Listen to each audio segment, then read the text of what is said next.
Yo minasan, c'est la Ligue des Nakama, moi c'est Nsike, Mr. Prince, et aujourd'hui on va faire une critique analyse du dernier chapitre de One Piece, donc chapitre 1026, moment décisif. Donc la première page, c'est un ami qui devient une je sais pas comment dire, une designer, ouais, c'est ça, voilà. Elle confectionne des tenues pour les petits. Ouais, pour un petit lionceau. C'est ça. Elle est accompagnée de Léo, le ton de tata. Là. Parce qu'en plus, c'est haute couture ouais, Nami, bah, quoi. Non, mais c'est Nami. Elle a son business. Elle est obligée de faire de la haute couture, de toute façon. Ah oui. Voilà. Puis d'avoir un business. Mais oui, de toute façon, ça va de pair. C'est une femme d'affaires. Voilà, la maille. Le pif, la moula, le caramel. Et puis j'aime bien aussi le fait qu'elle fasse déjà un truc pour un lion accompagné de Léo, là, mais le petit design, c'est le truc que sa mère lui faisait, là, que belle-mère l'avait fait sur une de ses robes. Là. Oui. C'est mignon, c'est sympa. On n'oublie pas aussi que c'est la figure de proue du bateau aussi, encore une fois, les foreshadowing d'Oda, voilà, si, ça. Bon, c'est ça, c'est en foreshadowing parce que je pense que c'est ce qu'elle va faire de sa vie après la fin de l'aventure. Ah ouais? Tu crois?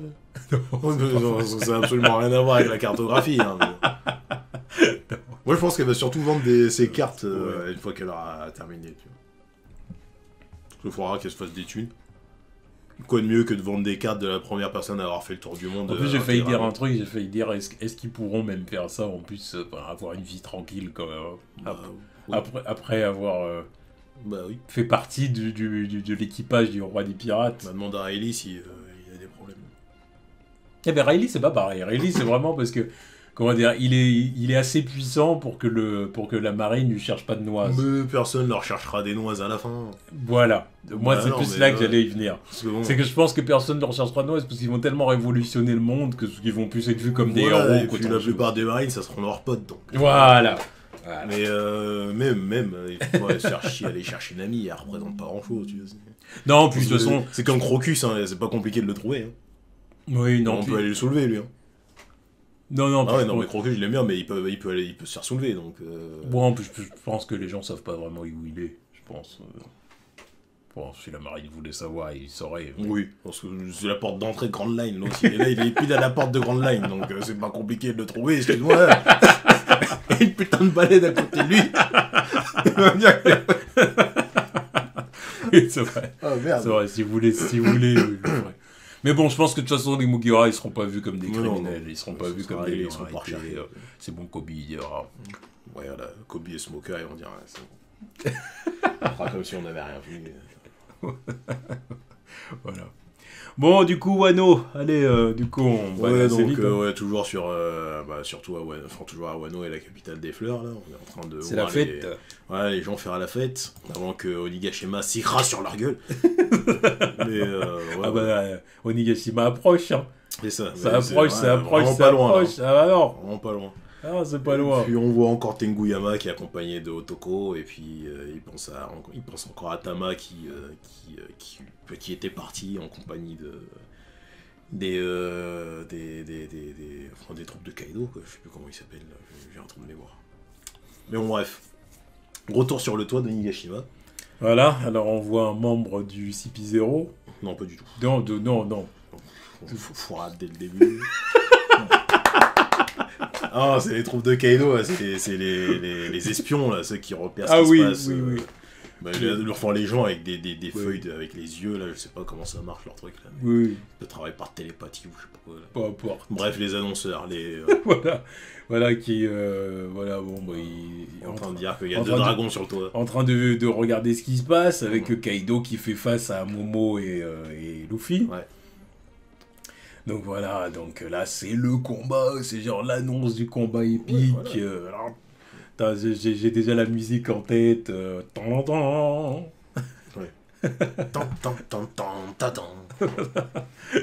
Voilà, donc voilà. Regarde-moi ça, Yamato qui regarde ça, impressionné. Non, c'est Momo. Voilà, c'est ça. Donc l'information se répand à tout Onigashima. À travers le château, ouais. Voilà. Bon, après, Kaido qui fait le borobresse. Voilà. Tu lui dis, vas-y, toi, t'es un Vas-y, toi aussi, balance un truc, là. T'as un drac au feu ou pas? Non, c'est Sacha sur drac au feu, quoi. Il voulait qu'il y ait le choc des rayons, c'est ça qu'il voulait, Luffy. Bah, il a raison. Bien sûr, il voulait le truc badass. Il dit c'est bon, fais un truc là. Là, t'es grand maintenant, tu voles, t'es comme lui. Vas-y, balance du feu. T'es un dragon, ouais. Il lui dit, t'es un dragon. Ah, tu craches du feu ou pas? Bon, en soi, oui. Normalement, il est censé. Ah bah, c'est parce qu'il sait pas encore le faire. Voilà, ça va venir. Voilà, mais forcément qu'il peut le faire, c'est obligé. Non, oui, il place une esquive, quoi. C'est ça. Puis, je suis pas venu pour combattre. Je vais forcément faire un truc à un moment ou l'autre, quand même. Voilà. Bon, on voit Luffy en train de coller une droite à Kaido. Ouais, comme d'hab, hein. Ouais, les front gun comme d'hab, mais... C'est vrai qu'il y a eu quand même énormément de ça depuis le début de l'arc. Oui, mais... Luffy qui arrive, qui colle une droite à Kaido. Ouais, Kaido qui tombe, surtout en forme dragon, puisque ça n'a pas grand-chose, cette forme. Mais, ouais, encore une fois, Kaido qui tombe la tête la première, mais encore une fois, ça n'a pas vraiment de vraies conséquences, ces coups-là. C'est ça. Donc bon, voilà, Momo qui repense à tout ce qu'il a vécu, tout ce qu'il a traversé avec Kaido. Ouais, à l'occasion de revoir la silhouette de Kaido à l'époque où il avait pas skip le leg day. À l'époque surtout où il avait un torse de taille raisonnable. Voilà, proportionnel à son corps, quoi. Tu vois, c'était genre, il avait des jambes, il était pas court sur pattes. Mais bon, avec les années, il a poussé. Voilà, il a poussé la fonte. Il a poussé, et puis du coup... Ouais, c'est ça. Leg day, on s'en fout, de toute façon. Puissance est dans les... Il vole, de toute façon. Oui, c'est ça aussi. Rien à foutre. Les jambes, c'était dans la jeunesse. Et à l'époque où peut-être ils mettaient encore des kicks. Bon, puis on voit Momonosuke qui mord Kaido. Qui mord Kaido, parce que c'est ce que Luffy lui a dit de faire. Et Kaido qui lui dit, mais... Je sais pas à quoi tu joues. Ouais, qu'est-ce que c'est que cette merde? T'arrives quoi, là? Et voilà, mais en fin de compte, du coup, on voit que ça n'a rien fait. Bien sûr. Ça n'a rien fait, ça n'a pas du tout infligé de dégâts à Kaido. Voilà, sur le moment, tu dis... il est surpris. Voilà, il se dit, il y a un truc qui m'a mordu, là. Voilà, il est surpris, puis après, il dit, qu'est-ce que tu fais? Chelou, toi. Et puis, après, on a un petit discours de Luffy, du coup. Donc, Luffy qui recolle une droite à Kaido. Et qui... Bon, après, le discours, il arrive après. Ah oui, ça arrive après. Moi, non, mais moi aussi, je croyais que c'était tout de suite derrière.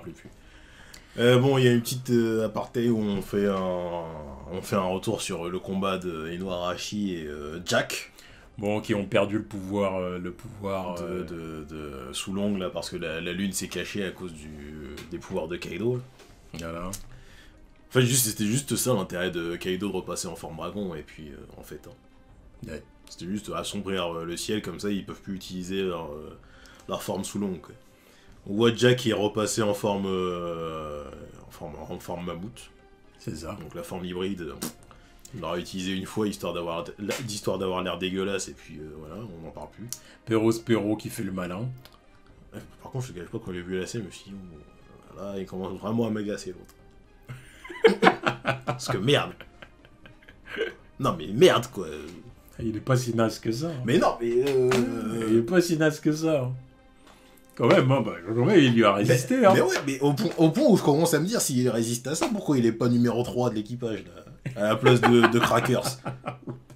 Bah non, mais bon, ce coup-ci, j'en parle même pas. Elle a toujours rien fait de son niveau, là, pour l'instant.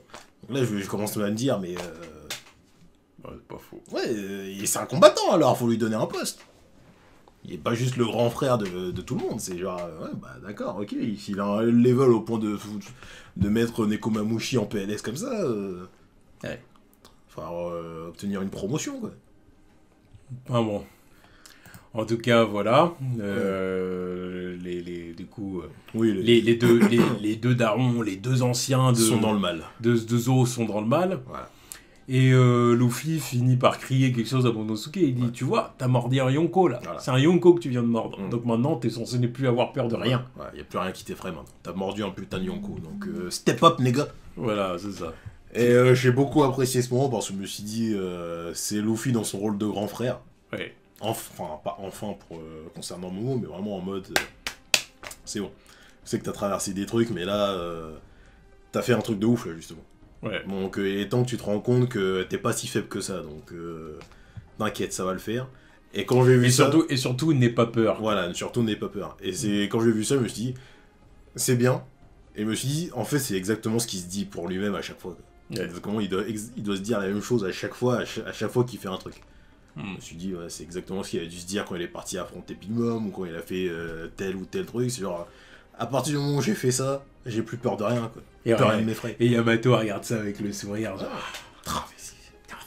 C'est lui le GOAT. C'est lui mon futur capitaine. Ça, en animé, ça va être fort. Mais oui. C'était là en mode, ouais. Non, t'as peur? Non, t'as plus peur. Voilà. Non, juste pour ça, le chapitre, j'ai trouvé super stylé.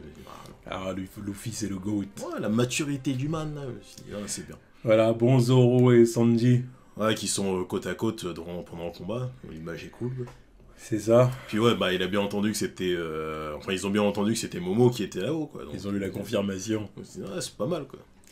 Bon, puis voilà, puis du coup... Puis Luffy... ouais, en plus, ils entendent les paroles de Luffy, là. Vu que le toit, il est fissuré, là. Puis vu que Luffy a une grande gueule.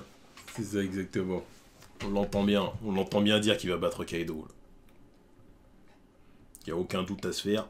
Alors du coup, ils l'entendent parce que Luffy parle fort ou ils l'entendent parce que c'est l'autre qui retransmet? Ouais, il me semble que c'est aussi parce que le toit est fissuré, quoi. Parce que peut-être. Parce que c'est aussi ça qui fait que les Soulong vont se réveiller juste après aussi. Non, je suis d'accord avec toi. Mais tu sais, comme on a vu quand il était sous l'eau, grâce au truc avec les yeux, là, justement, on pouvait entendre ce que... Non, c'est juste qu'il avait envoyé un message à Momonosuke par télépathie, là, ou leur truc chelou.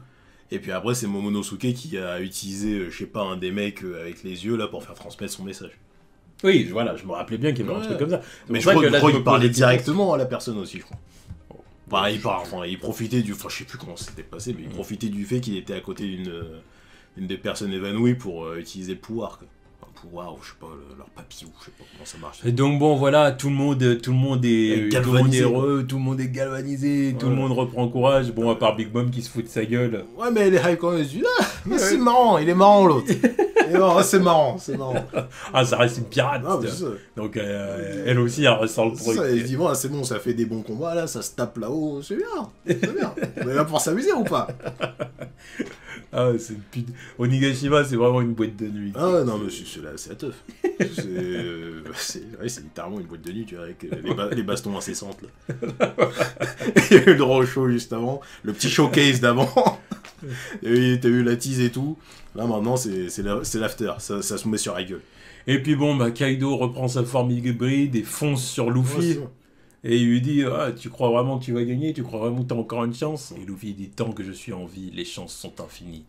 Bon, slime. Bon, ça, c'est, encore une fois, c'est la mentalité de Luffy. Ouais, bah c'est bien. Il n'a pas peur de la mort. Ouais, mais c'est bien quand c'est dit, tu vois. Ouais. Ça fait plaisir. Parce que... Bon, puis voilà, choc de Haki. Clash de Haki. Et la page qui fait que voilà. Chapitre 1026. Luffy est officiellement à Yonko. Voilà. Ah bah on y est. Là on peut plus le nier, tu vois, ça fait des chapitres qu'on disait il a toujours pas le level, c'est toujours pas assez. Clash qui fend le ciel, c'est bon, il a le level. Oui, c'est bon, maintenant c'est officiellement Yonko. Là c'est Oda, il utilise cette page-là vraiment pour nous dire voilà où en est Luffy, quoi. C'est ça. Voilà, c'est-à-dire que maintenant il peut vraiment se taper face à un Yonko. Ouais, maintenant c'est bon, c'est un des top 5-6 du verse. Certainement. Parce que là, au début du raid, je me disais il était top 10. Donc, je crois que quand il a commencé le combat avec Kaido, je disais qu'il était top 10. Voilà, on arrive dans le top 5. Ouais. On arrive dans le top 5. Donc c'est officiellement Yonko, Goku, je sais pas comment on va dire ça, mais voilà, il est officiellement à ce level-là, c'est bon, on peut plus le nier, quoi. Alors, là c'est clair qu'il en est là. Et du coup, la puissance du coup et le fait que le ciel soit fendu fait que, voilà, on peut revoir la lune. La lune est dégagée, et puis du coup, bah voilà, quoi, on a les deux grands, ouais. les deux goats qui se retransforment en... qui se retransforme en forme Soulong. Voilà, donc là ils en profitent clairement, ils disent, ah bah, on va pas rater cette petite chance là. Nico Burn. Le truc qui le transperce là. Et voilà, Nekomamushi. Ah, ça lui a pété son bras artificiel en plus, quoi. Oui, c'est ça. Ah ouais, non, mais clean, quoi. Nekomamushi qui fait du ça. Voilà, bah pareil pour Et une Inuarashi Arashi aussi. Voilà, donc pareil pour Jack, même traitement. Pauvre Jack, quand même. Hein. Ah non, mais après, il perd la gueule. Bah, de toute façon, maintenant, ils sont HS. Hein. Ah, ils sont out. Là, c'est bon, il y a la petite carte pour dire que bon, ils sont out. On les reverra plus jusqu'à la fin. C'est terminé. Bon, par contre, Jack, on a éclipsé tout son combat. Je connais aucune de ses techniques. Hein. C'est vrai. Je sais pas comment il se bat, le mec. Je sais pas du tout. Ah, Oda, il nous a vraiment dit, on s'en fout. Non, il s'est dit, oh, ça sera montré dans l'animé, mais là, c'est pas mon job, j'en ai rien à foutre, on passe à autre chose. Mais Jack, ouais, je sais pas comment il se bat, le mec, hein, donc c'est, voilà, plus du tout important. Bon, et dans la dernière case, qui on voit? Bah, Orochi. Ah non, mais bon... Qui remonte sa tête de fouine. Son vieux race, là. Puis du coup, il est étonné, parce qu'il voit que Jack s'est fait brouter le cul. C'est ça. Il dit, mais merde. Là, il est caché un peu, tu vois. Il se planque, là. Mais bon, t'en fais pas, ton tour arrive. Ouais, c'est ça. Il va falloir que tu te fasses terminer. Tu vas prendre tarif. C'est ça. Bouge pas, attends. Ouais, ça va venir. Attends patiemment ton tour, là. Puis ouais, on termine là-dessus, quoi. Et voilà. Et donc, c'était le chapitre 1026. Très bon chapitre. J'ai vraiment très apprécié ce chapitre, là. C'était un bon chapitre. C'était stylé. Même encore une fois, le dernier message avec le fait que le coup de Luffy, là, il fend le ciel et qui ça illumine, ça éclaire. Enfin, ça éclaircit le ciel pour faire montrer la lune. Encore une fois, soleil, tout ça. Ah, mais là, c'est la lune, par contre. Là, c'est la lune qui permet d'aider les Solons. Mais encore une fois, il éclaircit le ciel. Là, c'est pour montrer la lune, c'est pas le soleil, certes, mais il apporte la lumière. Non, puis la lumière du soleil, c'est la lumière du soleil qui est réfractée par la lune. Aussi. Donc on peut se dire que, tu vois... Voilà, c'est toute la symbolique qui est là. Non, franchement, j'ai beaucoup apprécié le chapitre, là. On a un Luffy qui est très mature pendant le combat. On a un Luffy qui est au top de sa forme, là, c'est ce que je dis, c'est clairement le 5e Yonko. C'est officiellement un Yonko maintenant. Donc on peut plus le nier, à voir comment ça va se passer pour la suite, quoi. Ouais. Bah donc du coup, on attend le prochain chapitre. Yep. Voilà. Tous.